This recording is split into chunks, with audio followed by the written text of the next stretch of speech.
Level? First paper वैसे देखा जाए तो कॉमर्स वालों के लिए तो मैं कहता हूँ बस टीचिंग अच्छी थी, क्योंकि मैंने आपसे पढ़ा था, मेरे आपके नोट्स थे और जैसे बिल्कुल टॉपिक टू टॉपिक क्वेश्चंस थे कुछ। हाँ हाँ, अभी सही होगा। देखिए, आज हम लोग थर्ड यूनिट की जो था ए पार्ट को हम लोग पढ़ रहे थे, उसमें हम लोग आज तीसरा तीसरा यूनिट का ए पार्ट है, उसमें हम लोग पर्सनालिटी आज पढ़ेंगे। पर्सनालिटी के बारे में क्या होता है, तो हम लोग आज पर्सनालिटी के बारे में जानेंगे, उसके डिफिनीशन, उसके थ्योरीज और क्या क्या इफेक्ट करता है पर्सनालिटी को, ये सब चीजें हम लोग पढ़ेंगे आज। ठीक है, तो चलिए स्टार्ट करते हैं।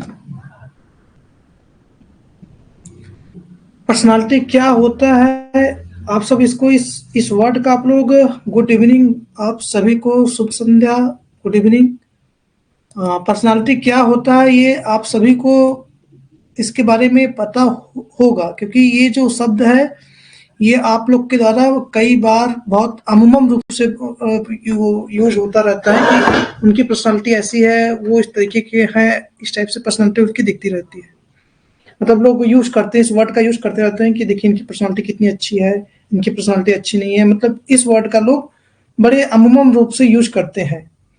तो पर्सनालिटी का मतलब हम लोग जो यूज करते हैं उसका मतलब क्या, हम लोग समझते हैं कि जो बाहरी उनका जो शरीर का जो शारीरिक बनावट है, उनके जो कपड़े पहनने के जो तरीके हैं, इन सब चीज़ों को हम लोग पर्सनालिटी के अंतर्गत हम मतलब जनरली रूप से जानते हैं कि ये पर्सनालिटी मतलब यही चीज़ है। लेकिन पर्सनालिटी का मतलब केवल यही नहीं है, मतलब ये तो है लेकिन केवल यही नहीं होता कि पर्सनालिटी मतलब आपका जो बाह्य रूप होता है, जो बाहरी रूप होता है, पर्सनालिटी का मतलब केवल वही नहीं होता। पर्सनालिटी का मतलब आपकी ईच एंड एवरीथिंग। हाँ अजीत, भौतिक आवरण की हम लोग समझते हैं, जो हमारा भौतिक आवरण है वो केवल पर्सनालिटी समझते हैं, लेकिन ऐसा नहीं होता। पर्सनालिटी का मतलब होता है कि आपके व्यक्तित्व, आपके जो बाहरी व्यक्तित्व के साथ आपके इनर जो आपका आपका किस तरीके का व्यवहार है, उस व्यवहार को भी शामिल करना पर्सनालिटी के अंतर्गत आता है। तो केवल ये लोग ऐसा सोचते हैं कि नहीं पर्सनालिटी मतलब बाह्य रूप, तो बाह्य रूप के साथ साथ इसको आपका आंतरिक रूप भी, आपका किसी भी परिस्थिति में किस प्रकार से आप व्यवहार करते हैं, उन सब चीज़ों को पर्सनालिटी के अंतर्गत हम लोग लेते हैं। और इसको हम लोग अच्छे से समझते हैं आगे कि हम जो कुछ हैं या जो कुछ बनना चाहते हैं वह सब कुछ हमारे, हाँ व्यक्ति का नेचर, हम जो कुछ हैं जो कुछ बनना चाहते हैं वह सब कुछ हमारे व्यक्तित्व के अंतर्गत आता है।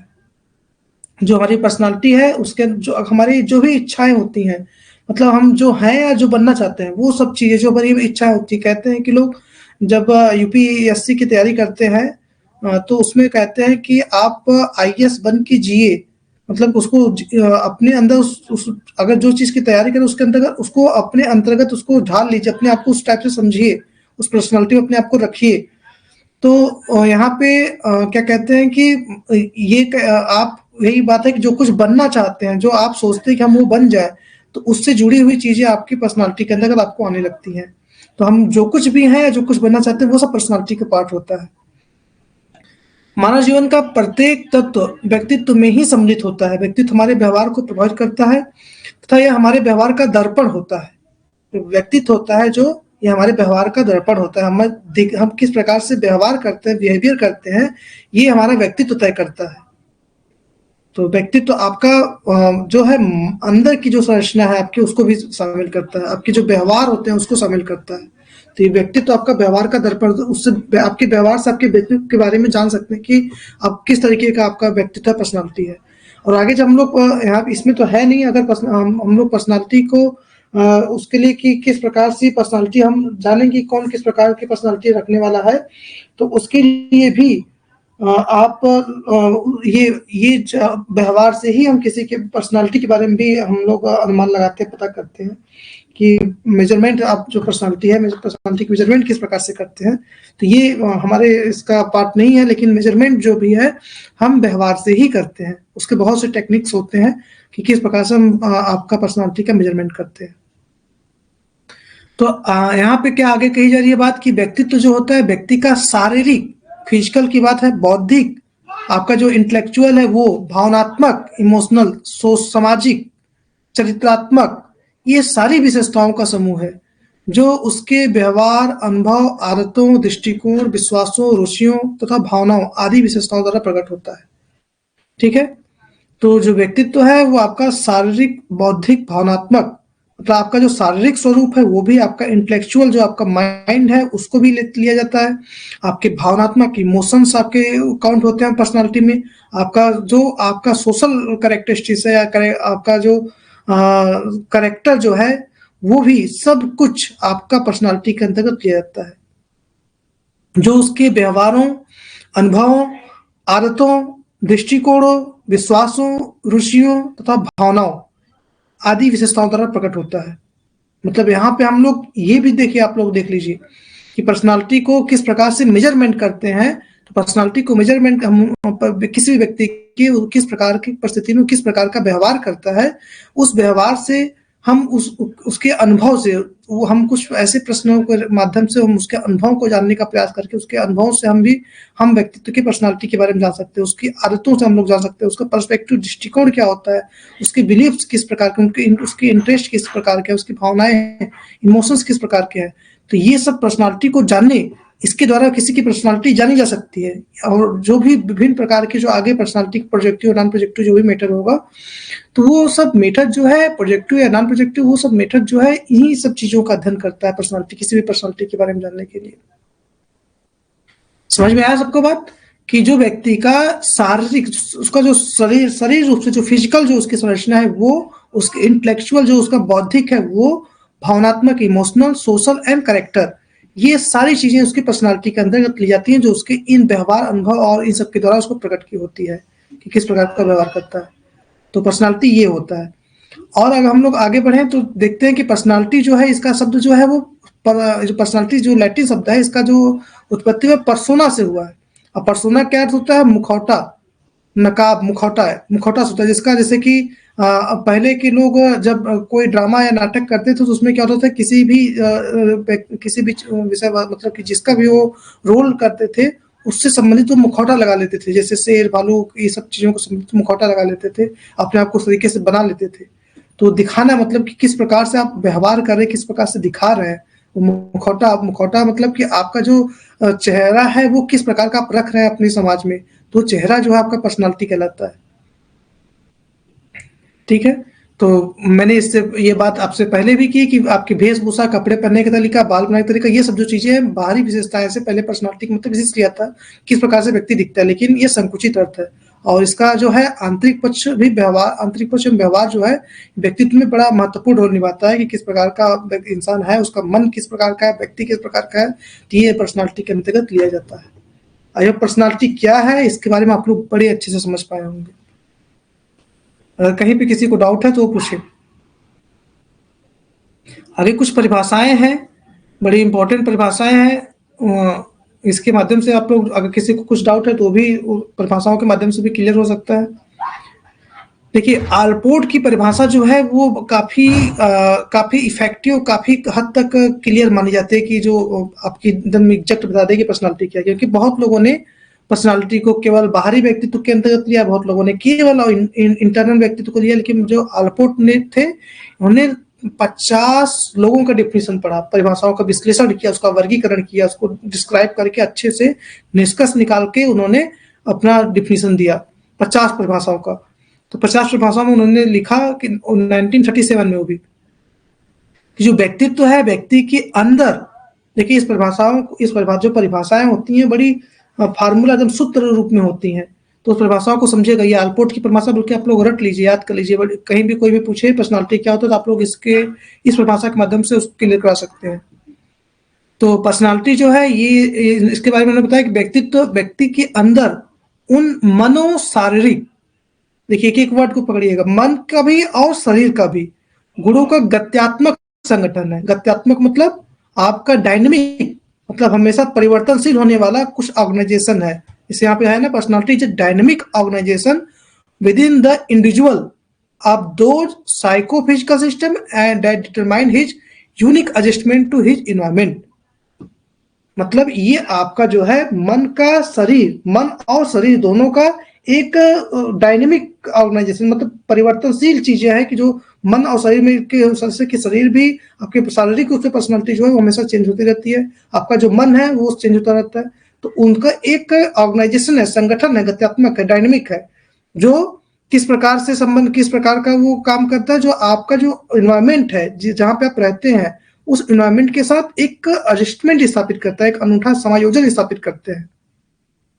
ठीक है, तो इसकी परिभाषा भी आप लोगों ने आलपोर्ट के अनुसार जो है वो समझे होंगे, किस प्रकार से उन्होंने बोला कि व्यक्तित्व तो मन और शरीर दोनों का एक कंबाइंड ऑर्गेनाइजेशन है, और भी किस प्रकार का ऑर्गेनाइजेशन है कि जो हमेशा डायनेमिक है, परिवर्तनशील है, जो गत्यात्मक है, परिवर्तनशील, जो क्या करता है कि आपके इन्वायरमेंट के साथ आपका एडजस्टमेंट स्थापित करता है। क्लियर है आलपोर्ट की परिभाषा? गिलफोर्ड क्या कहते हैं? गिलफोर्ड कहते हैं, आप मैं इतनी बार पूछ रहा हूँ क्लियर है समझ में आया, लेकिन आप लोग एक बार भी यस नहीं कह रहे हैं। गिलफोर्ड क्या कहते हैं? व्यक्तिगत विभिन्नता ही व्यक्तित्व का पता करने की तार्किक कुंजी है। जो इंडिविजुअल डिफरेंस है वो इंडिविजुअल डिफरेंस ही आपकी क्या आपका व्यक्तित्व है वो जानने के लिए वो की है। मतलब किसी व्यक्ति के शील गुणों, यहाँ पे जो ट्रेड्स है शील गुण, इसके बारे में आप लोग को बताएंगे क्या होता है शील गुण, आगे इसकी एक थ्योरी भी है। शील गुण मतलब ये बोलता है कि आपके अंदर ऐसी कुछ ट्रेड्स हैं जो कि आपके अंदर हमेशा विद्यमान रहते हैं। उस ट्रेड्स, वो चीजें मतलब कि किसी भी परिस्थिति में किस प्रकार का व्यवहार करेंगे वो ट्रेड्स आपको बताता है। तो व्यक्ति के शील गुणों के अपूर्व प्रतिरूप का व्यक्तित्व को कहते हैं। मतलब कि इन्होंने बोला कि personality is integrated patterns of trade, कि आपके जो अंदर कुछ ऐसा पैटर्न है कि आपके व्यवहारों का वो आपका ठीक है जी, तो उस पैटर्न जो है वो ट्रेट्स जो है वो आपका पैटर्न्स का जो ट्रेट है, पर्सनालिटी जो है आपके जो अंदर का जो व्यवहार है, जो ट्रेट्स है को आपका जो कुछ अस्थाई व्यवहार, जो जैसे कि हम लोग अगर हिंदी की बात करें, हिंदी में जो हम लोग रस पढ़ते हैं तो रस में अस्थाई भाव आता है ना, तो वो अस्थाई भाव आपका यहाँ पे शील गुण कहलाता है। तो वो जो ट्रेड्स है वो ट्रेड्स एक पैटर्न के रूप में हर इंसान के अंदर रहता है, वही उसकी पर्सनालिटी कही जाती है। तो यहाँ पे इन्होंने ट्रेड्स को पर्सनालिटी की बात कही है। सरमैन क्या बोलते हैं? इन्होंने बोलता है व्यक्ति का विशिष्ट व्यवहार ही उसका व्यक्तित्व है। किस प्रकार का वो किसी परिस्थिति में व्यवहार करता है वो उसका व्यक्तित्व कहलाता है। मार्क्विस वुडवर्ड क्या बोलते हैं? व्यक्तित्व व्यक्ति के व्यवहार का वह व्यापक विशेषता है जो उसके विचारों और उनके प्रकट करने के ढंग, उसकी मनोवृत्ति और रुचि, कार्य करने के उसके ढंग, जीवन, उसके व्यक्तिगत दार्शनिक दृष्टिकोण से प्रकट होती है। चीजें समझ में आ रही है आपको? जैसे मैं बताया वही बात इन्होंने बोली, किस प्रकार की आपकी रुचि, किस प्रकार से आप कार्य कर रहे हैं, ये सब चीजें जो है आपकी व्यवहार की जो विशेषता है, यही सब चीजें हैं कि किस प्रकार से किसी परिस्थिति में कैसे व्यवहार करते हैं, किस प्रकार के आपके सोचने का तरीका, आपके इंटरेस्ट क्या है, इससे आपका व्यक्तित्व पता चलता है। वही बात वुडवर्ड ने भी यहाँ पे नीचे भी वही चीज कही है अलग से भी, कि व्यक्तित्व व्यक्ति के व्यवहार की एक समग्र विशेषता है। Personality is a total quality of individual behaviour. आपके अंदर जो आपके बिहेवियर है, टोटल बिहेवियर, वही आपकी पर्सनालिटी कही जाती है, वुडवर्ड ने कहा। डेसिल ने क्या, personality of an individual is the sum total of behaviour trends manifested in his social adjustment. आप किस प्रकार से आप समाज में किस प्रकार से एडजस्टमेंट करते हैं, वो सोशल एडजस्टमेंट आपका व्यवहार होता है। ठीक है, व्यक्तित्व को आप लोगों ने समझा क्या होता है, मैंने यहाँ भी बताया अच्छे से व्यक्तित्व क्या होता है, उसके बाद परिभाषाओं के माध्यम से आपको समझाया कि व्यक्तित्व क्या होता है। किसी को कोई डाउट पर्सनालिटी क्या होती है उसको समझने में या उसके संदर्भ में, किसी को कोई डाउट है या कहीं कुछ नहीं समझ में आया तो मैं उसको दोहरा के आपको रिपीट करके फिर से आपको बताऊं कि क्या होता है ये पर्सनालिटी। ठीक है,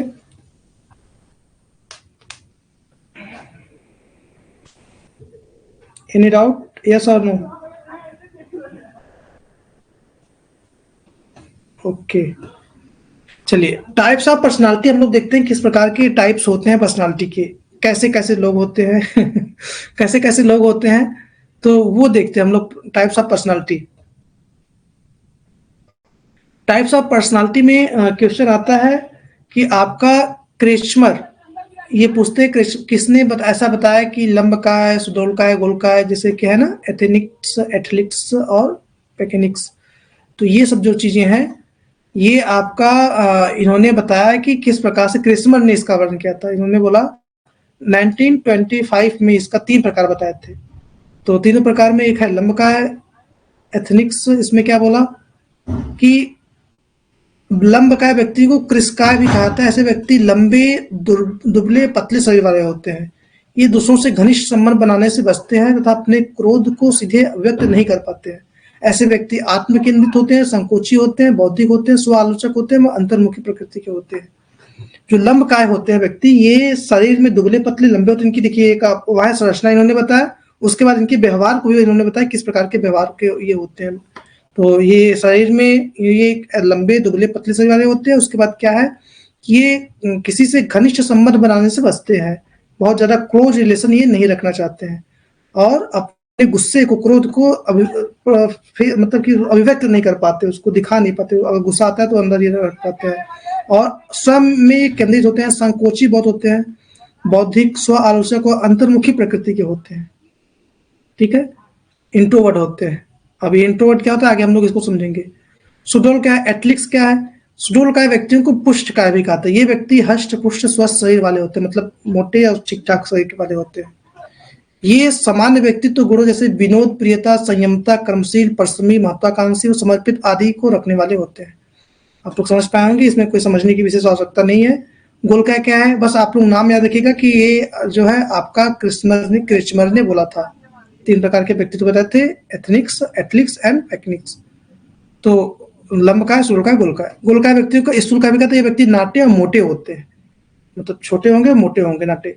ये सुख दुख, क्रियाशील, निष्क्रिय, उत्साह निरुत्साह आदि के बीच झूलते रहते हैं। ये जो किस प्रकार का सुख दुख, मतलब कि दुख, सुख दुख में हमेशा फंसे होते हैं, और बहुत क्रियाशील और निष्क्रिय दोनों होते हैं। उत्साह निरुत्साह आदि के बीच, मतलब कि खुशी रहे कि दुखी रहे, क्या क्या इसके बीच झूलते रहते हैं। कभी खुशी, कभी दुखी, कभी क्रियाशील, कभी निष्क्रिय, कभी उत्साही, कभी उत्साहविहीन। ऐसे व्यक्ति सरल स्वभाव, आराम पसंद, मिलनसार व सामाजिक प्रकार के होते हैं। ठीक है, यहाँ यह इंगित करना जरूरी है कि ये क्रिस्मर ने भी शरीर के अनुसार बताया, शरीर रचना का दृष्टिकोण के साथ उन्होंने बताया, और एक सेल्डन थे, सेल्डन ने भी शरीर रचना के आधार पर ही बताया व्यक्तित्व के बारे में, किस जिस प्रकार का उसका शरीर होगा उस प्रकार का व्यक्ति का व्यवहार होगा। इन्होंने इस प्रकार शुरुआत में 1955 में इन्होंने पर्सनालिटी की टाइप्स बताए थे। तो जैसे इन्होंने सेल्डन ने क्या बताया, इन्होंने गोलकाय, इंडोमॉर्फिक, मेसोमॉर्फिक और एक्टोमॉर्फिक। गोलकाय, आयतकार और लंबाकार। तो गोलाकार तो उसमें भी था, आयतकार इन्होंने जोड़ दिया, और लंबाकार, लंबाकार उसमें भी था, बस एक इन्होंने क्या जोड़ा, आयतकार। तो सेल्डन जो थे वो वही चीज बताया, बस एक आयतकार जोड़ दिया। सुडोलकाय को उन्होंने आयतकार कह दिया, एटलिक्स को उन्होंने आयतकार, मेसोमॉर्फिक। तो ये जो चीजें हैं ये आपका सेल्डन ने कहा था। ठीक है, आगे हम लोग बढ़ते हैं। अब सोशल व्यू पॉइंट से हम लोग देखते हैं कि क्या होता है पर्सनालिटी। सोशल व्यू पॉइंट में आपकी पर्सनालिटी जो है वो जुंग, मनोवैज्ञानिक जुंग ने 3 भागों में बांटा था। तो ये नाम याद रखिएगा, बहुत जरूरी है नाम। क्रिस्मर का भी नाम रखिएगा, सेलमैन का भी नाम याद रखिएगा, जुंग का भी रखिएगा। तो जुंग जो थे इन्होंने बताया कि पर्सनालिटी जो है वो उसके 3 टाइप्स होते हैं। कौन कौन से होते हैं, और इन्होंने सामाजिक अंतरक्रिया के प्रकार की दृष्टि से किस प्रकार का कोई व्यक्ति सोशल इंटरेक्शन करता है, समाज में किस प्रकार से व्यक्ति रहता है, उसके अनुसार इन्होंने 3 प्रकार की बात की, इंट्रोवर्ट, एक्सट्रोवर्ट और एम्बिवर्ट। तो अंतर्मुखी, बहिर्मुखी और उभयमुखी। तो इंट्रोवर्ट क्या होते हैं इसके बारे में उन्होंने बताया कि ऐसे व्यक्ति जो हैं वो किसी भी समाज में बहुत संकोची होते हैं, बहुत लज्जाशील होते हैं, बहुत शर्मीले टाइप से होते हैं, बहुत संकोच रखते हैं, एकांत प्रिय होते हैं और अकेले रहना चाहते हैं, मितभाषी होते हैं, बहुत अच्छा बोलते हैं, मीठा बोलते हैं, और भविष्य केंद्रित, भविष्य के बारे में हमेशा सोचते रहते हैं, सतर्क होते हैं, शांत होते हैं, तर्क प्रधान होते हैं, बहुत रीजनिंग करने वाले होते हैं, जल्दी घबराने वाले होते हैं, बहुत जल्दी घबरा जाते हैं, आत्म केंद्रित होते हैं, अध्ययनशील होते हैं, बहुत पढ़ने वाले भी होते हैं, अपने आप में एकदम सेल्फ सेंटर रहेंगे, कहीं किसी से मिलना जुलना नहीं रहेगा, आत्मचिंतक व असामाजिक प्रकृति, बहुत ज्यादा समाज में जाके बातचीत करने वाले वो नहीं होते हैं। तो ये चीजें होती हैं। तो इंट्रोवर्ट में आप लोग समझ पाए कि किस प्रकार से व्यक्ति होता है, वो आत्म के सेल्फ सेंटर होता है, उसको समाज से किसी व्यक्ति से कुछ नहीं, बस अकेले में रहना, पढ़ना लिखना, अपने आप में ही व्यस्त रहना उसको आता है।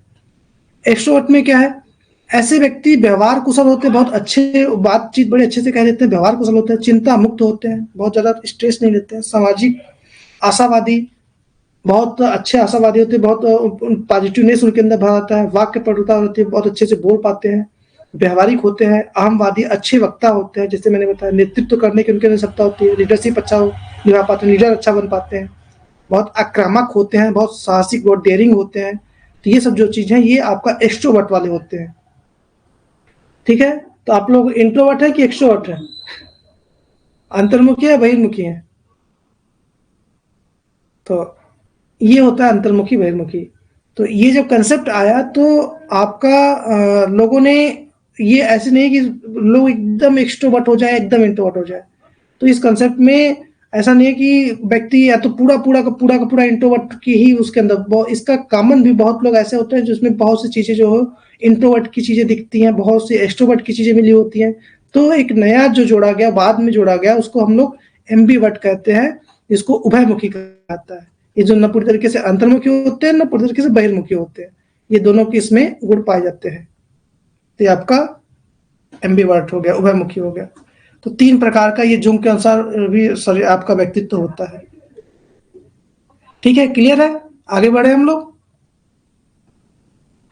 हाँ, आगे वैल्यूज के आधार पे देखते हैं किस प्रकार से है वैल्यूज के आधार पे। तो आप लोग को याद रखने वाली जो बातें हैं वो जैसे क्रेशमर ने शारीरिक संरचना के आधार पे बताया, लंबकाय, गोलकाय और क्या था, लंबकाय, गोलकाय और लंबकाय, सुडोलकाय, गोलकाय। और उसके बाद सेल्डन ने कहा कि गोलकाय, आयतकार, लंबकाय। तो ये बताया इन्होंने। उसके बाद जो आपका जुंग थे ये सोशल व्यू पॉइंट से बताते हैं, इसमें इंट्रोवर्ट, एक्सट्रोवर्ट और एम्बिवर्ट आता है। ये मतलब क्वेश्चन इससे बने हैं, असिस्टेंट प्रोफेसर के एग्जाम में भी बने हैं और आपका इसमें भी आते हैं। और वैल्यूज व्यू पॉइंट से स्प्रेंजर ने बताया था। स्प्रेंजर ने कितने भाग से बांटा है पर्सनालिटी को? 6 टाइप में बांटा है स्प्रेंजर। बस इनका नाम याद रखिएगा, पूरा ये आपको 6 याद न रहे वो चलेगा, आप लोग समझ लीजिए, उसको याद न चलेगा, बस इसका नाम रखिएगा कि वैल्यू बेस्ड की बात की थी, वैल्यू व्यू पॉइंट की बात की थी स्प्रेंजर ने। तो स्प्रेंजर ने क्या बात किया था? 6 भागों में किस प्रकार से बांटा? एक आपका सैद्धांतिक थ्योरेटिकल बाता, इकोनॉमिक्स बाता, रिलीजियस बाता, पॉलिटिकल बाता, सोशल बाता और एथिक्स बाता, कलात्मक होते हैं। तो सैद्धांतिक में इन्होंने क्या बताया? ऐसे व्यक्ति बहुत ज्ञान की पिपास, मतलब बहुत नॉलेज के पीछे एकदम भागते हैं, उसके एकदम बहुत प्यासे होते हैं नॉलेज प्राप्त करने के लिए, बहुत ज्ञान पिपासु होते हैं और अपने सिद्धांत के अनुरूप कार्य करते हैं, तो बुद्धिमत्ता कार्यों विद्वानों को पसंद करते हैं। और जो सैद्धांतिक बहुत ज्यादा होते हैं, थ्योरेटिकल होते हैं, वो ज्ञान जानने के पीछे बहुत भागते हैं, उनके कोई आइडियल होते हैं, उनको वो बड़ा पसंद करते हैं, जो बहुत ज्यादा ज्ञान नॉलेजेबल होते हैं, कोई महापुरुष जो होते हैं उनको ये पसंद करते हैं। और आर्थिक वाले क्या है? ये बहुत ज्यादा धन पैसे के पीछे भागते हैं और हमेशा धन वैभव की दिशा में क्रियाशील होते हैं, बहुत पैसा जो इकट्ठा करना, ये सब चीजें इनके अंदर होती हैं। धार्मिक में वही है कि आप जो ईश्वर में एकदम अटूट विश्वास रखने वाले हों, धार्मिक जैसा कि नाम से भी लग रहा है। राजनीतिक, ये पॉलिटिकल में बहुत रुचि रखने वाले होते हैं, पॉलिटिक्स में बहुत रुचि रखने वाले ऐसे व्यक्ति। सामाजिक व्यक्ति देखिए क्या होते हैं, ये बहुत दयालु होते हैं, बहुत किसी को दर्द दुख को, जैसे बुद्ध जो थे, महात्मा बुद्ध, वो बहुत सामाजिक व्यक्ति थे।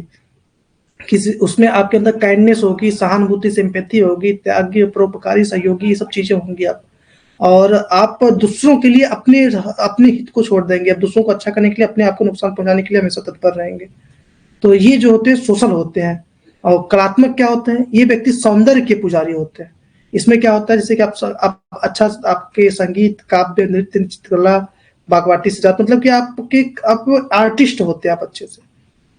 तो इस प्रकार से हमने ये 6 टाइप्स देखा जो इसने स्प्रेंजर ने दिया था। स्प्रेंजर ने 6 टाइप ऑफ पर्सनालिटी के बारे में बताया था। नाम याद रखिएगा, स्प्रेंजर ने 6 टाइप बताया था: सैद्धांतिक, आर्थिक, धार्मिक, राजनीतिक, सामाजिक, कलात्मक, theoretical, economics, religious, political, social and ethics. ठीक है, क्लियर है? सबको समझ में आ रही है बातें? इंडियन व्यू पॉइंट हम लोग देखें। इंडियन व्यू पॉइंट भी है पर्सनालिटी के बारे में। आपका भगवत गीता जो है उसमें बताया गया है कि किस प्रकार के व्यक्ति होते हैं। इसमें सात्विक, राजसिक और तामसिक 3 प्रकार का बताया गया है भगवत गीता में। तो 3 गुण भी होते हैं, सत्वगुण, रजोगुण, तमोगुण। इस सब चीजों को हमने चर्चा किया था आपके पहले ही जब फिलॉसफी पढ़ा रहे थे उसी में चर्चा किया था कि सत्वगुण क्या होता है, रजोगुण क्या होता है, तमोगुण क्या होता है। तो सत्व गुण धारण करने वाला सात्विक, रजोगुण धारण करने वाला राजसिक और तमोगुण धारण करने वाला तामसी होता है। गीता में अध्याय मतलब जो भगवत गीता है, श्रीमद् भगवत गीता, उसके चैप्टर 14 के श्लोक 9 में कहा गया है, क्या कहा गया है कि सत्व गुण व्यक्ति को सुख में लगाता है, मतलब जो सत्व गुण व्यक्ति होता है वो सुख जो है उसके पीछे लगता है, और रजोगुण गुण व्यक्ति जो होता है वो कर्म में लगता है।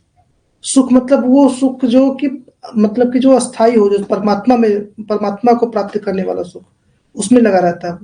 और रजोगुण में क्या होता है, वो कर्म प्रधान होता है, कर्म करता है। तमोगुण में क्या होता है, वो अपनी खुशी हमेशा चाहता है, हमेशा खुशी के लिए, जैसे कि उसको आनंद खोजने के पीछे हमेशा पड़ा रहता है कि उससे कैसे उसको खुशी मिले, कैसे उसको आनंद मिले, उसको सौंदर्य से मिले, खाने से मिले, कैसे मिले, इसके पीछे पड़ा रहता है वो।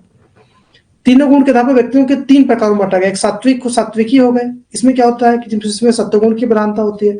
ऐसे व्यक्ति बहुत ज्ञानी होते हैं, बहुत नॉलेजेबल होते हैं, बहुत शांत होते हैं, सौम्य होते हैं। सौम्य मतलब एकदम उनका व्यवहार बहुत अच्छा होता है, सॉफ्ट होता है, निर्मल होता है, परहितकारी होता है, निश्चल, धैर्यवान, धार्मिक, सौम्य स्वभाव होते हैं। सत्व प्रधान व्यक्ति सत्व प्रवृत्ति के होते हैं, उनमें देवता के स्वरूप पाता है। जो सात्विक होते हैं वो ईश्वर के स्वरूप होते हैं, उसमें बहुत अच्छी अच्छी जो आपने देखा ना, इतने अच्छे गुरु वो सब उस भरे रहते हैं उसमें। राजसिक में क्या है, ऐसे व्यक्ति में रजोगुण की अधिकता होती है, कर्म करने से साहसी, वीर, उद्यमी, दबंग टाइप से एकदम उत्साही, जोखिम लेने वाले, हाँ, तथा कामना व आसक्ति की प्रवृत्ति से युक्त होते हैं। इसमें सब कुछ मिलता है आपका। रजस प्रधान व्यक्ति कुछ चंचल प्रकृति के होते हैं, परंतु गृहस्थी और भोग विलास केंद्रित होते हैं। तो ये गृहस्थी एवं भोग विलास केंद्रित होते हैं, राजसिक व्यक्ति होते हैं। तामसी क्या होते हैं, ऐसे व्यक्ति में तमोगुण की बहुलता होती है, जैसे प्रमादी, सुस्त होते हैं, एकदम झगड़ालू टाइप के होते हैं, आलसी होते हैं, बहुत कमजोर होते हैं, क्रोधी होते हैं, अनावश्यक लड़ाई झगड़ा करने वाले होते हैं। तमस प्रधान व्यक्ति स्वस्थ व्यक्ति की मद्यपान मतलब कि ड्रिंक वगैरह जो है, एल्कोहल वगैरह, ये सब चीजों का आदि होते हैं। दूसरों को कष्ट पहुंचा के उनको खुशी मिलता है। तो ये 3 प्रकार के व्यक्ति होते हैं, आपका इंडियन व्यू पॉइंट से टाइप्स होते हैं। तो ये सब समझ में आ रहे हैं आप लोग को कि कैसे कैसे टाइप्स होते हैं, क्या क्या होते हैं, समझ में आ रही है चीजें आप लोग को?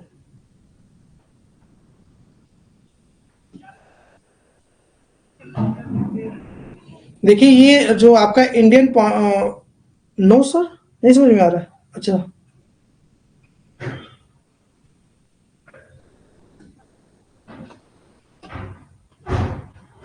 अच्छा अच्छा, ठीक है, थैंक यू अंजलि।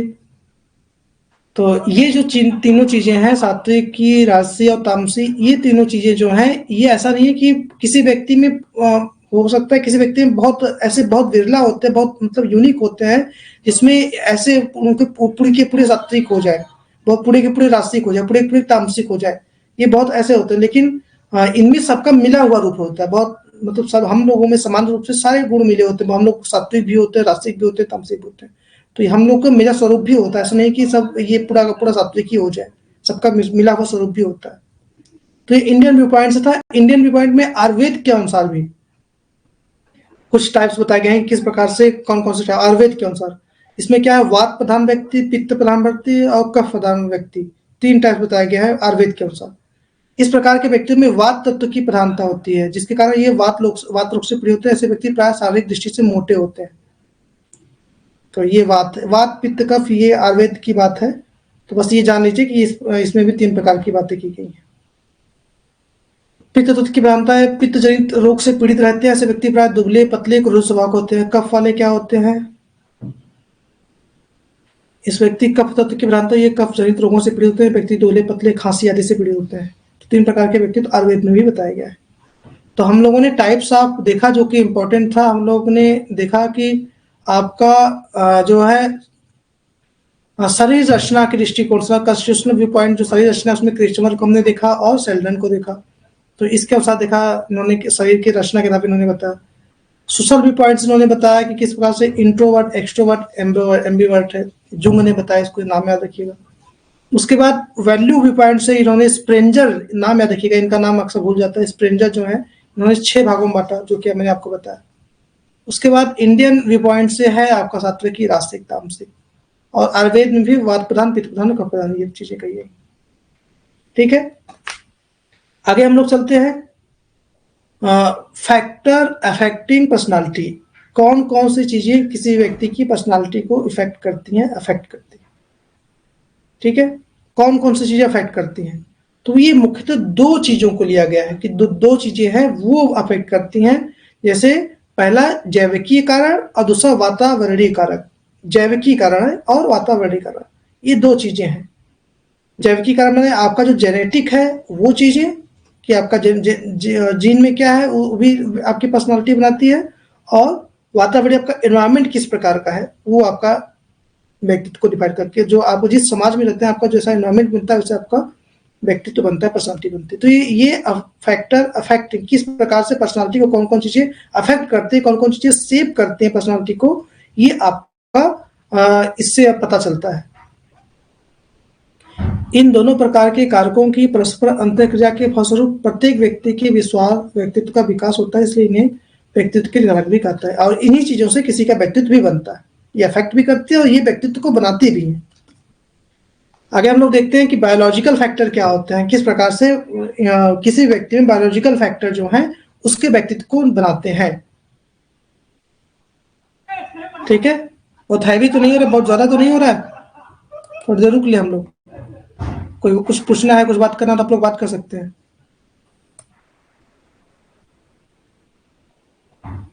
नेहा, अजीत और अंजलि तीनों लोग समझ में आए आप लोग को बातें?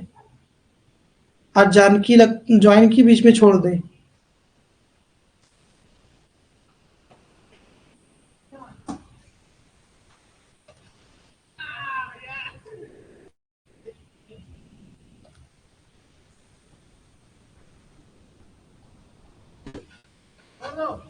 ओके अंजलि और नेहा और अजीत आप लोग भी बताएं, समझ में आ रही है? नेहा का अभी तक एक भी रिप्लाई नहीं है, केवल ऑनलाइन है दिख रही है रिप्लाई, मतलब कि हमको सो बात में की थी। अच्छा नेहा चीजें समझ में आ रही है आपको भी? और अजीत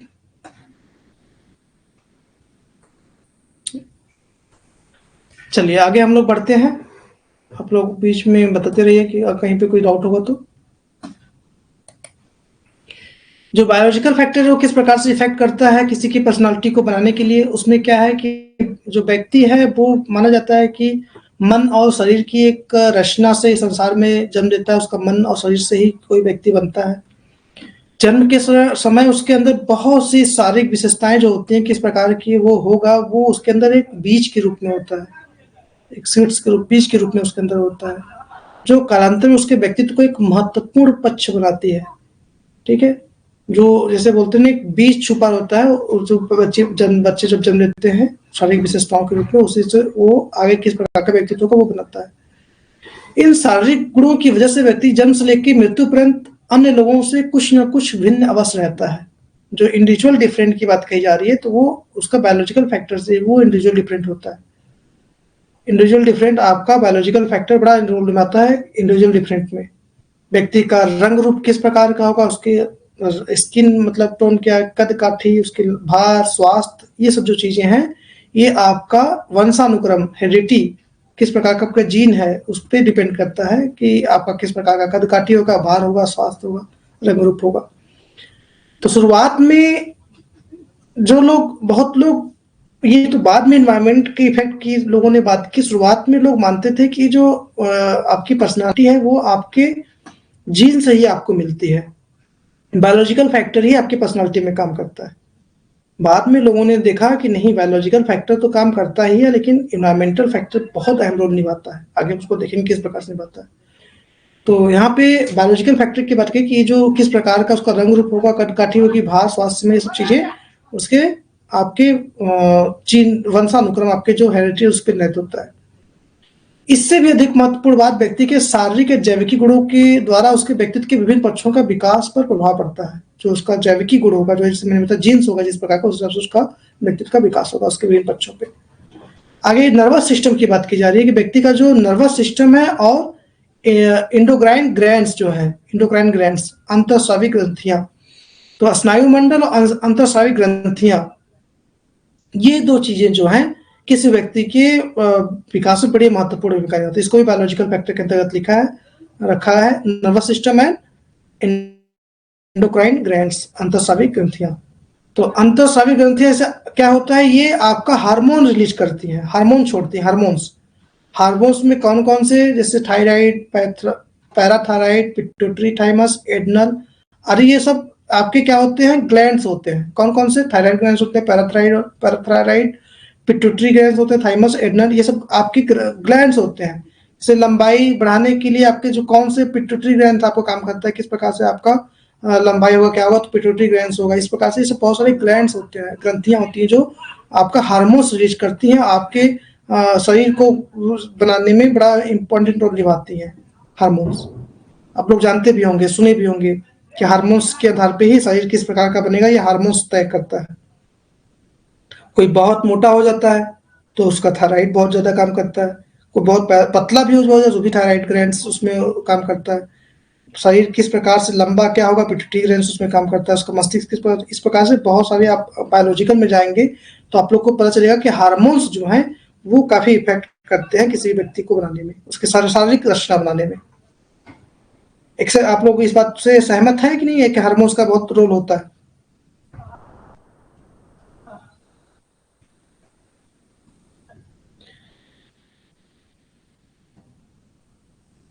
अंतःस्रावी ग्रंथियां जो होती हैं, इंडोक्राइन ग्लैंड्स, ये किस प्रकार से हार्मोन्स को छोड़ती हैं, मतलब हार्मोन्स रिलीज करती है, उससे शरीर का विकास बहुत इफेक्ट करता है।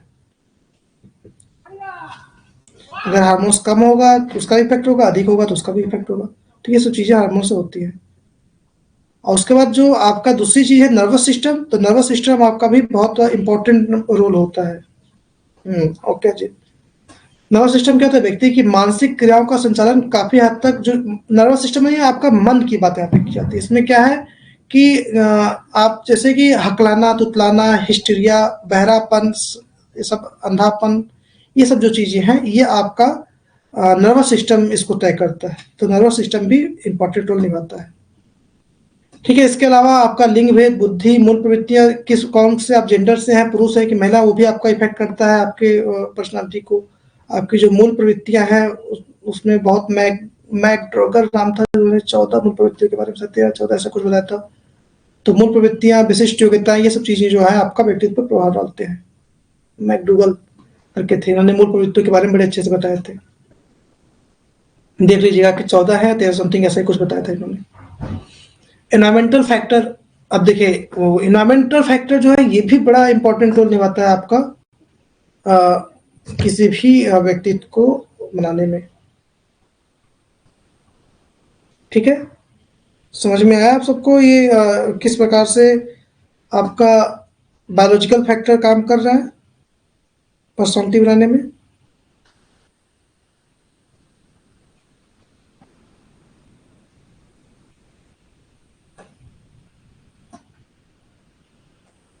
हाँ, मैकडोगल ने 18 मूल प्रवृत्तियों के बारे में बात की थी। 18, 12, 13, 14 नहीं, 18 याद रखिएगा। मैकडोगल ने जो मूल प्रवृत्तियों के बारे में बताया वो कितना बताया, 18 है वो। ठीक है, तो कहीं पे 18 दिखा रहा है, कहीं पे 14 दिखा रहा है। देख लीजिएगा आप लोग एक बार। मैंने देखा तो कहीं पे 18 दिखा रहा है, कहीं पे 14 दिखा रहा है।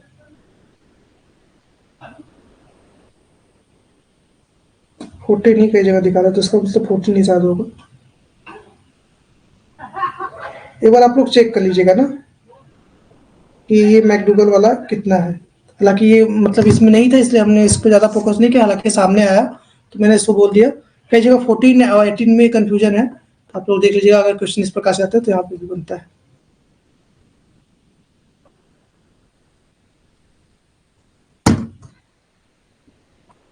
ठीक है, आगे बढ़ते हैं। थ्योरी ऑफ पर्सनालिटी, अरे इसमें इन्वायरमेंटल फैक्टर में क्या है, वातावरणीय कारकों में भौतिक सामाजिक दोनों प्रकार का वातावरण होता है। जो आपका फिजिकल किस प्रकार के, आप कहाँ पे रह रहे हैं, फिजिकल वर्ल्ड किस प्रकार का आपके आसपास का, वो भी आपको इफेक्ट डालता है। आप बहुत पहाड़ी क्षेत्रों में रह रहे हैं तो भी आपका उस तरीके का पर्सनालिटी होगा। और आपका जो अगर बहुत मतलब समतल जगह पर, मैदानी क्षेत्र में रहे तो उस हिसाब से आपका व्यक्तित्व होगा। तो भौतिक जो आपका एनवायरमेंट है, बहुत ठंड वाली जगह रह रहा है, बहुत गर्मी वाली जगह है, तो उस हिसाब से भी आपका पर्सनालिटी होता है, इफेक्ट होता है। और सामाजिक, किस प्रकार के समाज में आप रह रहे हैं, किस प्रकार के लोगों के बीच रह रहे हैं, ये भी आपका बहुत ज्यादा पर्सनालिटी को क्रिएट करता है, आपके व्यवहार को बनाता है।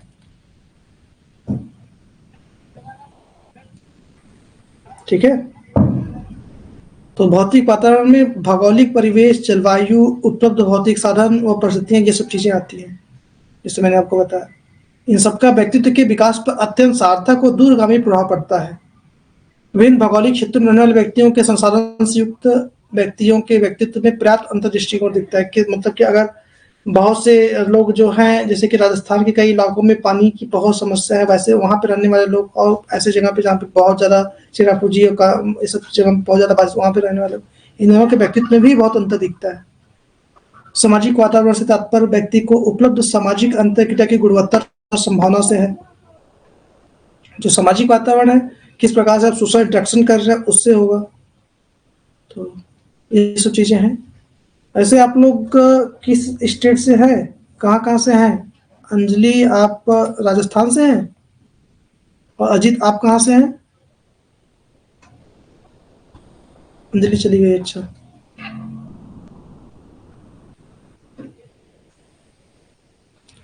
किस स्टेट से जुड़े हैं अजीत आप?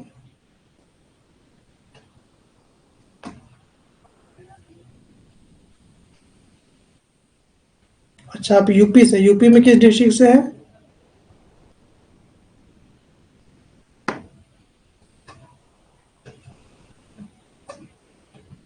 तो ये जो भी आपका स्टेट होगा, जो आपकी लोकेलिटी होगी, जो भी आपका आपका भौतिक परिवेश होगा, वो भी आपके उस पे पर्सनालिटी पे वो काफी इफेक्ट डालेगा। ओके, तो ये चीजें हैं। इसके अंतर्गत आपका जो है सामाजिक परिवेश जो है, वातावरण, इसमें अंदर आपका परिवार, पड़ोस, विद्यालय, धर्म, संस्कृति, ये सब जनसंचार, जो आपका मास मीडिया, ये सब चीजें जो है आपका सोशल इंटरेक्शन या सोशल फैक्टर्स होते हैं। तो ये दोनों चीजें आपको इफेक्ट करती हैं, फिजिकल एंड सोशल। और जो है, जो साइकोलॉजिस्ट होते हैं, वो क्या मानते हैं कि जो सोशल एनवायरनमेंट है, ये आपका बहुत ज़्यादा इफेक्ट करता है किसी पर्सनालिटी को बनाने में। जो आपका आगे हम लोग बायोलॉजिकल फैक्टर से भी ज़्यादा जो इम्पोर्टेंट रोल निभाता है, आपका सोशल फैक्टर निभाता है। और कौन कौन सा सोशल फैक्टर? आपका परिवार, पास पड़ोस, जो नेबरहुड है, family, economic status, schools, mass media, आपका रिलीजन, कौन से रिलीजन को मानने वाले हैं, कल्चर को मानने वाले। तो ये सब चीज़ें जो आपके हैं, ये आपका बहुत ज़्यादा रोल निभाता है आपके व्यक्तित्व को बनाने में। तो दो फैक्टर के बारे में हमने चर्चा की अच्छे से, कि बायोलॉजिकल फैक्टर क्या होता है और इन्वायरमेंटल फैक्टर क्या होता है। आगे हम लोग थ्योरीज पे चलते हैं। थ्योरीज कौन कौन सी हम लोग की है, ठीक है, कौन कौन सी थ्योरीज है पर्सनालिटी की, उस पर हम लोग चलते हैं। तो हम लोग को पढ़ना जो है वो भी हम लोग देखेंगे, कौन कौन सी थ्योरी है यहाँ पे होती है कॉमनली, उसको भी देखेंगे। व्यक्तित्व से अर्थ व्यक्ति के उन सभी शील गुणों, जो ट्रेड्स है, शील गुणों और प्रवृत्तियों, विशेषताओं से जिनसे व्यक्ति के व्यवहार में संगति आती है। ठीक है, आपके अंदर अस्थायी रूप से कुछ चीजें विद्यमान होती हैं, जो शील गुण होते हैं, ट्रेड्स होते हैं, वो जो होते हैं, प्रवृत्तियां जो होती है, आपकी जो टेंडेंसी होती है, ये सब चीजों से आपका व्यक्तित्व बनता है। तो ये सब, इन सब के आधार पे आगे जो लोगों ने विभिन्न प्रकार के जो सिद्धांत दिए हैं, वो इन्हीं आधार पे दिए हैं कि आपके व्यक्तित्व की संरचना, आपकी जो किस प्रकार से परिवर्तन हो रहा है, इस सब के आधार पे कई सिद्धांत दिए गए हैं, जो आगे हम लोग देखेंगे। इसमें आपका पर्सनालिटी में व्यक्ति सिद्धांत से तात्पर्य संबंधित पूर्व कल्पनाओं की एक ऐसे समूह से जिसमें तार्किक, निगमनात्मक विवेचन, मतलब कि logical deductive reasoning and testable है। ये मतलब क्या कहता है कि आप किसी भी सिचुएशन में किस प्रकार का, कोई व्यक्ति किसी सिचुएशन में किस प्रकार का व्यवहार करता है, उसके बारे में पहले से अनुमान लगाना, एजम्पशन करना, ये आपका व्यक्तित्व सिद्धांत कहलाता है। तो जैसे मैंने देखा ना कि विभिन्न प्रकार लोग बताए कि हाँ ये आप इस प्रकार के व्यक्ति, तो वो एजम्पशन हो जाते हैं कि अगर इस टाइप से व्यक्ति होंगे तो वो पर्सनालिटी वाले होंगे, तो इस तरीके का व्यवहार करते हैं। तो वो एजम्पशन जो है वो थ्योरी बनते हैं, सिद्धांत बनते हैं। यदि वास्तव में मानव व्यवहार को पूर्णतः समझ लिया जाता तो वैसी हालत में व्यक्ति सिद्धांत की जरूरत नहीं होती, परंतु सच्चाई ऐसी नहीं है। व्यक्ति सिद्धांत में पता चलता है कि लोग क्यों और किसी खास तरह से व्यवहार करते हैं, मतलब कोई व्यक्ति किस खास तरह से क्या व्यवहार करता है, जैसे ही हम लोग उसके थ्योरीज के आधार पर जानेंगे। थ्योरीज क्या है उसको आगे हम लोग देखते हैं। देखिए इसमें इतने सारे थ्योरीज होते हैं जिसमें आप लोग इसको नोट कर लीजिएगा कहीं पे, वीडियो को बाद में पॉज करके नोट कर लीजिएगा। जो फ्रायड ने बताया है, इन्होंने बताया कि psycho analytical theory of Freud, Freud का जो है मनोविश्लेषणात्मक सिद्धांत है। अगला क्या है, कॉन्स्टिट्यूशनल थ्योरी, सही रचना सिद्धांत है, जो हमने देखा कि क्रिस्टमर और लोगों ने सही रचना के बारे में बताया। आलपोर्ट का सिर गुण सिद्धांत है, ट्रेड थ्योरी है, जो ट्रेड थ्योरी बार बार ट्रेड का नाम आ रहा है ना, वो आलपोर्ट का ही ट्रेड थ्योरी है। कैटल का भी जो इन्होंने आलपोर्ट और कैटल दोनों ने ट्रेड थ्योरी की बात की है। मैस्लो की मानवतावादी सिद्धांत, जिसमें आपका जो उन्होंने 5 आवश्यकताओं के बारे में बहुत कॉमनली यूज होता है, वो मैस्लो ने बताया। Humanistic theory of Maslow, Murray का मार्क्स सिद्धांत, need theory of Murray. Rogers का फेनोमेनोलॉजिकल थ्योरी ऑफ रोजर्स, इन्होंने फेनोमेनोलॉजिकल थ्योरी दिया था। आइजेंग का जैविक सिलगुण सिद्धांत, biological trait theory of Eysenck. Erikson का मनोसामाजिक सिद्धांत, psycho social theory of Erikson. तो ये इतने सिद्धांत बहुत इंपॉर्टेंट होते हैं, लेकिन हम लोग को अपने इस सिलेबस के अंतर्गत क्या क्या पढ़ना है, फ्रायड को पढ़ना है, कार्ल रोजर्स को पढ़ना है, गार्डन एलपोर्ट को पढ़ना है, मैक्स वर्दिमर को पढ़ना है, कुर्ट और कोप्फा को पढ़ना है। तो ये हम लोग इतना पढ़ेंगे आपका पर्सनालिटी थ्योरी के अंतर्गत अपने सिलेबस के अकॉर्डिंग।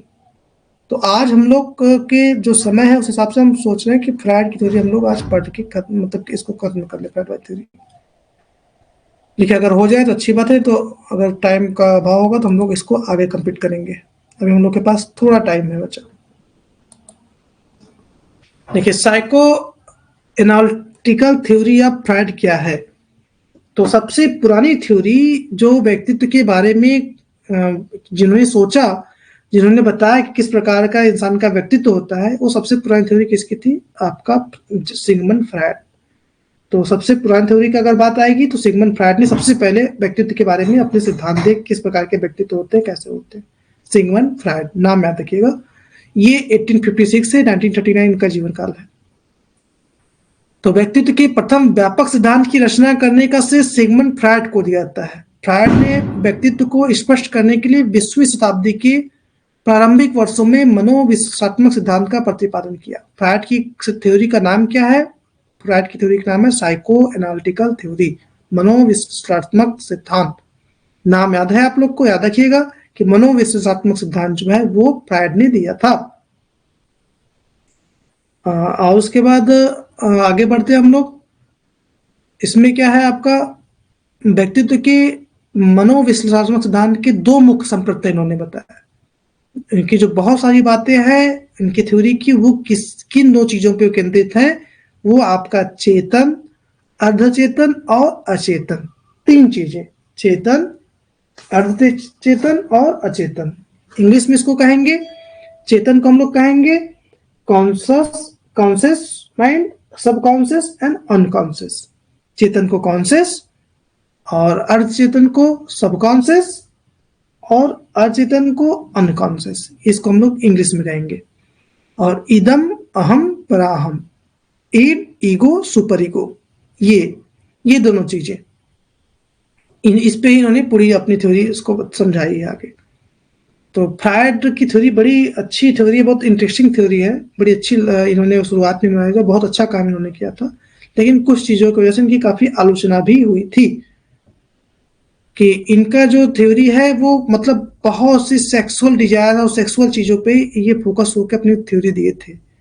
तो इससे और भी 1-2 चीजें हैं जिसकी वजह से इनकी आलोचना भी हुई थी, लेकिन इनकी थ्योरी काफी अच्छी है, काफी समझने योग्य है, बहुत अच्छे से इन्होंने बताया था। तो फ्रायड ने अचेतन को व्यक्तित्व की दृष्टि से अत्यंत महत्वपूर्ण स्वीकार किया।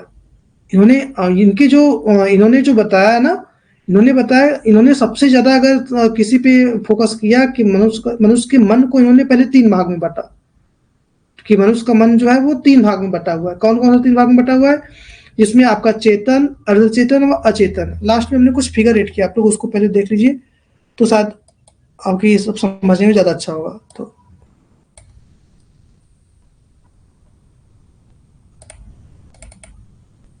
देखिए ये जो फिगर है,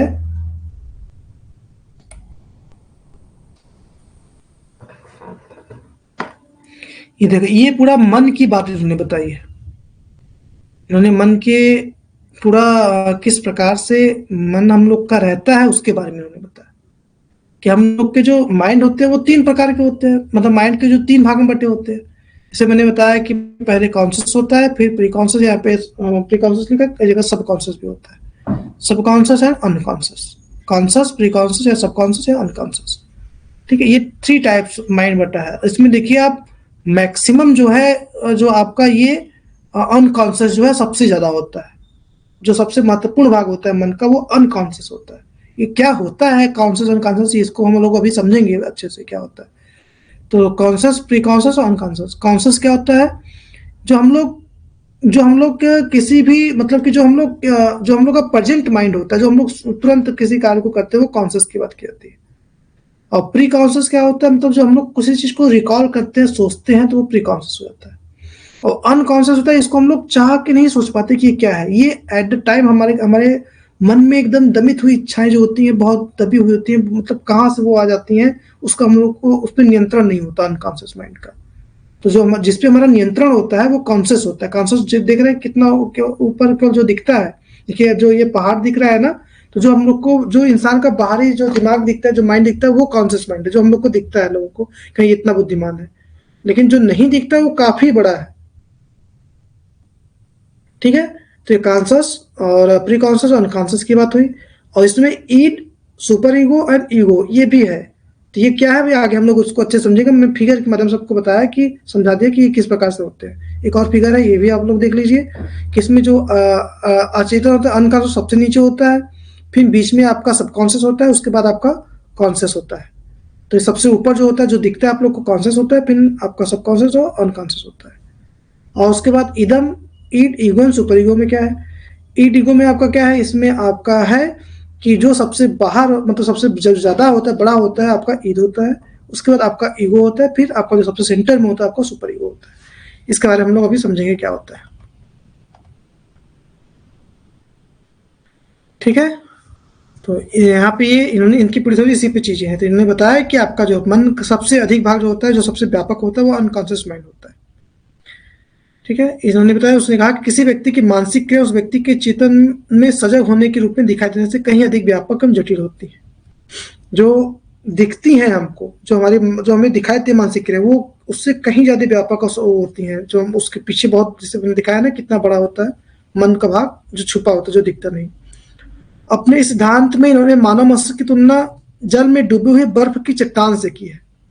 मैंने देखा कि आपने फिगर में भी देखा कि जो जल में डूबी बर्फ की चट्टान है, उसके शरीर में मानव मस्तिष्क की बात की, जिसका अधिकांश भाग जल में डूबा है। मैक्सिमम भाग जल में, मतलब कि जो हमको नहीं दिखाई देता, जो हमको दिखाई देता बहुत कम है वो हमको, जो जिस हिसाब से मनुष्य कार्य करता है, जिस दिमाग से जिस चीज को सोच के। मानव प्रकृति की निराशावादी तथा निश्चयवादी छवि पर ध्यान केंद्रित किया जाता है और व्यक्तित्व की व्याख्या करने के लिए अचेतन की इच्छाओं, यौन एवं आक्रामकताओं की जैविक आधारों, आरंभिक बाल्यावस्था के मानसिक संघर्षों को महत्वपूर्ण समझा जाता है। तो कौन कौन सी चीजें हैं आपका, ये बात यहाँ पे कही जा रही है कि किन किन चीजों को सबसे महत्वपूर्ण समझा जाता है। अचेतन की इच्छा जो होती है वो व्यक्तित्व आपका बनाती है। मतलब कि यहाँ पे जैसे कि इस बात को समझिएगा, कोई भी व्यक्ति जो है वो सामने किस प्रकार से आपका व्यवहार करता है, वो तो दिखावटी व्यवहार कर रहा है ना, लेकिन हम लोग अगर कहीं पे जाते हैं तो दिखावटी व्यवहार करते हैं, लेकिन वो जो अनकॉन्शियस माइंड को अगर आप रीड कर पाएंगे तो वो अनकॉन्शियस माइंड से वो रियल बिहेवियर पता चल जाता है किसी का क्या है। तो वो दबी मतलब वो अचानक से आती है। तो यहाँ पे अचेतन की इच्छाएं, यौन जो इच्छाएं हैं, वो आक्रामकता जो है आपके, जो वो सब चीजें जो है, ये सब चीजों से व्यक्तित्व को समझाता है इनके आधार पे। सिगमंड फ्रायड ने आगे क्या क्या है हमको 3 स्तंभ बताया, जिसमें चेतन, अचेतन और अचेतन। चेतन क्या है, इसका तात्पर्य मन के ऐसे भाग से होता है जिसमें वे सभी, देखिए इन चीजों को अच्छे समझ लीजिएगा क्या है, वे सभी अनुभूतियां एवं संवेदनाएं होती है जिसका संबंध वर्तमान से होता है। जो चेतन होता है वो आपका प्रेजेंट माइंड, जो अभी आप पढ़ रहे हैं, जो अभी आप सुन रहे हैं, वो जो करेंट माइंड आपका काम कर रहा है, वो क्या है, आपका चेतन है, कॉन्शियस है। कॉन्शियस मतलब आप लोग समझ पा रहे हैं, जो आप देख पा रहे हैं, मतलब कि जो आपका करंट में चल रहा है ना प्रेजेंट में, वो आपका कॉन्शियस माइंड है। जिससे हम कोई चीज देखते हैं, अनुभूत मतलब कोई फील करते हैं, कोई चीज करते हैं, वो आपका कॉन्शियस माइंड से होता है। लेकिन वो फील करने के बाद उसका जो इम्पैक्ट, बहुत डीप इम्पैक्ट पड़ता है, वो कहाँ पड़ता है, हमारा अनकॉन्शियस माइंड में पड़ता है। कॉन्शियस माइंड का ही इफेक्ट आपका अनकॉन्शियस माइंड में पड़ता है, एकदम डीप में पड़ता है उस चीज का इफेक्ट। ठीक है, और उसके बाद क्या है अर्धचेतन, सब कॉन्शियस। ये जो है ये आपका अचेतन और चेतन के बीच होती है, सब कॉन्शियस या प्री कॉन्शियस जो है ये दोनों के सेंटर में होती है। इससे तात्पर्य वैसे मानसिक अर्थात होता है जो वास्तव में न तो पूर्णतः चेतन होता है न पूर्णतः अचेतन होता है। मतलब ये जो है ये आपका न पूरी तरीके से आप मतलब कॉन्शियस मतलब जागते, जैसे जागना होता है ना आपको जागना होता है ना पूरी तरीके से सोना। अचेतन मतलब सोना, मतलब कि आपका माइंड जो सोया हुआ उस टाइप से। तो ये दोनों के बीच की चीज होती है, इसको हम रिकॉल करके बाहर ला सकते हैं। इसमें वैसी इच्छाएं विचार भाव आते हैं जो हमारे वर्तमान चेतन अनुभव में नहीं होते, परंतु प्रयास करने पर हमें चेतन में आ जाते हैं। तो इसे कि याद कर पाते, जैसे कि एक एग्जाम्पल यहाँ पे दिया गया है कि एक अलमारी में कोई बुक रखा गया है, हम उसको देखते हैं नहीं मिलता है, थोड़ा सोचते हैं कि अच्छा इस बुक को तो हमने किसी अपने फ्रेंड को दे दिया था। हम जाके अलमारी में बुक खोलते हैं, पसंद होते हैं, हमारा कॉन्शियस माइंड देखता है कि यहाँ पे बुक रखा था, लेकिन बाद में हम अनकॉन्शियस माइंड से याद करते हैं अच्छा ये बुक तो मैंने अपने किसी फ्रेंड को दिया था। तो ये जो याद करने वाली चीजें, रिकॉल करने वाली चीजें आपका अर्धचेतन से आती है, इनकॉन्शियस या सबकॉन्शियस से आती है। अचेतन क्या है? ये अचेतन क्या है? हमारे कुछ अनुभव इस प्रकार के होते हैं जो कि न तो हमारी चेतना में होते हैं न अचेतन में। ऐसे अनुभव अचेतन में होते हैं। अचेतन मन में रहने वाले विचार इच्छाएं का स्वरूप कैसा होता है? बहुत कामुक होता है, बहुत मतलब कि आपका काम इच्छा, मतलब कि आपके सेक्सुअल डिजायर जो होती है बहुत ज्यादा इस पे रहती है। उसमें असामाजिक होता है, जो कि समाज के समरूप नहीं होता, समाज के सम्मत नहीं होता, वो चीजें बहुत ज्यादा अचेतन में अनकॉन्शियस में भरी होती है। अनैतिक होता है, वो बहुत इनमोरल होता है और बहुत मतलब हेटफुल होता है। मतलब कि हम लोग मन में, हमारे अंदर ऐसी चीजें भरी होती है, हम लोग दिखावटी के लिए समाज के बंधनों के हिसाब से हम लोग मतलब अच्छा दिखने का प्रयास करते हैं, लेकिन हमारे मन में ये सब चीजें भरी होती है, ऐसा इन्होंने कहा था। तो ये चीजें हमारे अनकॉन्शियस माइंड में रहती है। ठीक है, ये तीनों समझ में आया क्या होता है? लोग टाइम पे देख लें कि समय हम लोग का क्या चल रहा है।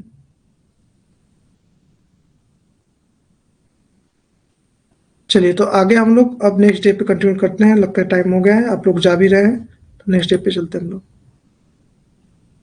इसको आगे हम लोग नेक्स्ट डे पे इसको आगे देखेंगे क्या है। आज की क्लास को हम लोग एंड करते हैं। किसी कोई डाउट है तो आप पूछ सकते हैं।